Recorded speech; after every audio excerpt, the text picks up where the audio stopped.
Festal greetings to all our dear sisters, teachers, parents and friends.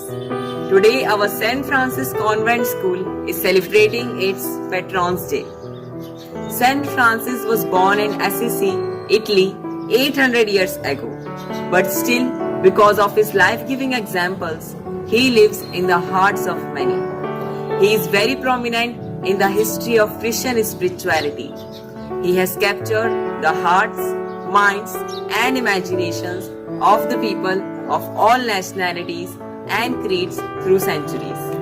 He enjoyed the generosity and love of the Most High in every sphere of his life and shared a vision of faith.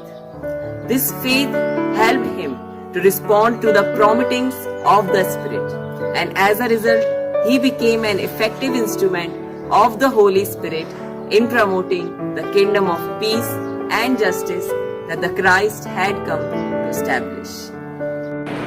Saint Francis was happy, satisfied, and was singing the praise of the Lord every time. For he had in fact carried out each and every command of God and abandoned his maternal and paternal relationship and his lawful inheritance in order to earn the sonship of the Father who is in heaven. He had broken all the chains which were binding him back to the earth. Just to be faithful to the voice of God, Francis was totally free for God. Once upon a time, there was a universe where the birds sang by day and insects by night. Trees flourished, flowers bloomed, and all manner of creatures roamed about in freedom. All who entered there were led to solitude, that was the home of God, who dwells in nature's silence and nature's beauty. But then, the age of unconsciousness arrived, when it became possible for people to build and construct buildings 1,000 feet high and destroy trees, rivers, forests, and mountains in a month.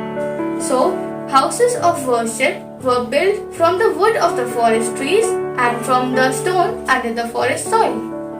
Pinnacle, spire, and minaret pointed towards the sky.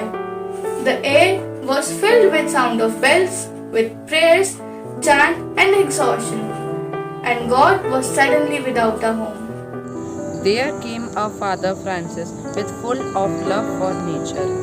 He was able to read the work of God behind each creature and objects of nature. He observed the movement of a leaf as the movement of God. He was so close to God through nature that each creature listened to him with sharpened ears and was at his disposal. Hark! Just like a Father Francis listened to the songs of birds, the wind in the trees, the ocean's roar. Look at a tree with falling leaf, a flower as if for the first time. We might suddenly make contact with reality, with that paradise from which we having fallen childhood.